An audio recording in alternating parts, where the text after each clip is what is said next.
This video was written by Adam Abu Nasser and adapted to video by me. Thanks, Adam. It's hard to pinpoint what makes Pokémon so popular. It could be the deep elemental battle system. Maybe it's the sense of adventure as you explore a fantastical new world. Perhaps it's the cool, cute, and crazy Pokémon themselves. Just to be safe, Pokémon Scarlet and Violet turn all three to the extreme. Pokémon's first open-world map, the Paldea region, gives trainers 3 paths to Pokémon mastery, and we got a taste of each at a recent preview event in New York City. As students of Scarlet's Naranja or Violet's Uva Academy, we were assigned a treasure hunt for our independent study, and each of the 3 stories promised to meet the grading rubric. I trembled with excitement as the world stretched before me, so much so that I couldn't figure out the controls. Every single button on the Switch Pro controller has a function. The minus button finally summoned a beautiful Koraidon to ride, and off I went. Koraidon can dash, swim, climb, and glide its way across Paldea, which makes a trainer's curiosity the only barrier to exploration. Tons of Pokémon roamed the overworld as I tore across a mountainous field. Overworld may be the wrong word, as battles take place right where you encounter them, and the seamless map only has one city with a loading zone. Battles were snappy, but nowhere near as fast as the Let's Go feature. By tapping a shoulder button, your lead Pokémon pops out to auto-battle the nearest Pokémon or grab the nearest item. I made sure to ask, and reps warned me that your Let's Go Pokémon wouldn't differentiate between shiny and standard Pokémon. They do ignore Pokémon with a different kind of shine: terastallized Pokémon. These Pokémon emit a beacon of light and in battle sport a crystallized hat that changes their typing and increases the same type attack bonus, or stab. Any Pokémon can come with any of the series' 18 different types as its Terra type, but none have a dual Terra type. Weakening a terastallized Pokémon will undo their transformation and let you throw Pokéballs. You can terastallize your own Pokémon too, but you'll have to strategize. Only one Pokémon can terastallize per battle, and you'll have to recharge the ability at a Pokémon Center or a Terra Raid Den. The new Pokémon Centers look like cute little outdoor gas stations and offer a third service alongside the traditional healing and shop, the Technical Machine. In Scarlet and Violet, TMs can be crafted by combining loot dropped from Pokémon encounters. Trainers can also use a secondary currency called League Points earned through story beats to buy TMs or regular items. The reps warned me not to waste League Points on healing items as I had plenty of cash. Items dot the map with a glow not unlike Xenoblade, and I picked up some nice sellable items in my short time with the game. I was immediately hooked on exploration. Koraidon's traversal felt great, and the Let's Go battle feature and glowing items combined to create something powerful. I could have spent my entire demo chasing shiny items, but I had that treasure hunt assignment due.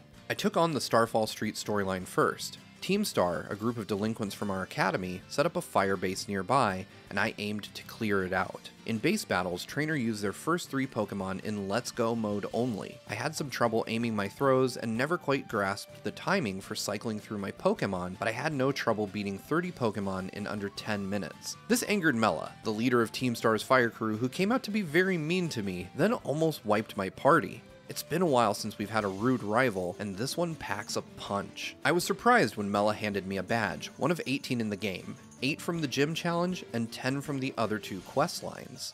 Next, I tackled Victory Road's story. I dashed, climbed, and glided my way to town to go for their second badge from the grass gym, but first I had to clear a gym challenge. 10 Sunflora hid throughout the town, and I was asked to track them all down. As I glided over the town, I noticed quite a bit of pop-in, and even had to search areas a second time. This was a pre-release build though, and newer footage looks even smoother. Right after I wrangled the last Sunflora, it was time for the gym battle. No gym trainers or puzzles. Brassius, the gym leader, is a man of action. But even with his Rosethorn Whip, his Pokémon were no match for my Fire Psychic Armarouge. Then he sent out Sudowoodo, a rock type. I was nervous for a second until Sudowoodo terastallized into a grass type and fell just as quickly as the others. Gyms can be encountered in any order but do not scale in level or difficulty. I made sure to ask the reps this repeatedly. With my second badge in hand, I ventured down the Path of Legends questline. A giant Cloth was lurking in some nearby cliffs. These Titan Pokemon are big, beefed up boss versions of other Pokemon, but I terastallized a water Pokemon and took him down in one hit. The game asked me to chase after him outside of our designated play area. We were allowed to explore the southeast fifth of the map. It was big,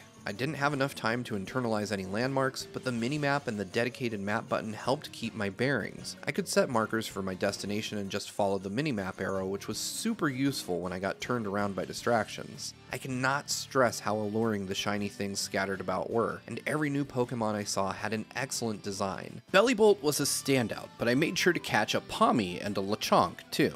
We had a little picnic together where I made a stat-boosting sandwich, then gave Belly Boy a belly bath. Bathing restores some HP and increases friendship. You can also auto-heal Pokemon from the menu to let the game optimize your healing items. To prepare for a multiplayer Terra raid with the other attendees, I customized my character a bit. I asked how to change my gender, and the reps informed me that all customization options are available to any player at any time. Instead of choosing a gender, players select from 8 base styles, then customize from there, making gender an expression, not a selection. I made the ugliest little kid I could and queued up for the raid. We were in our battle in just a few button presses. The 4 of us each selected one Pokemon for the battle, and turns played out simultaneously. We could use cheers to heal or raise stats, and a few predetermined statements to strategize.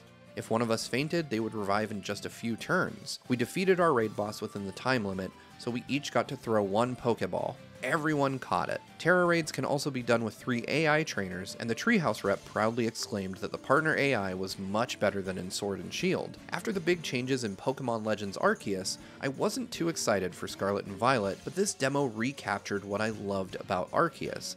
My heart jumped whenever I saw a beloved Pokemon, and I rushed into battle when I saw a new one. The Let's Go auto battles are honestly better than the stealth catching in Arceus. Koraidon's movement made traversal a breeze, and the items scattered about acted as breadcrumbs to take me off the beaten path. As the event staff made their closing announcements, I tried to sneak in every last second I could in Paldea. I nodded along, auto-battling and grabbing items I will never use. November 18th? Can't come soon enough. Hey, thank you so much for watching the video until the end. I really appreciate it. And thanks again to Adam for all the work he did to put this preview together for us. Please go check out all the other amazing stuff he and the rest of the team at Nintendo World Report are doing down at the link in the description below. And please remember, be kind to each other.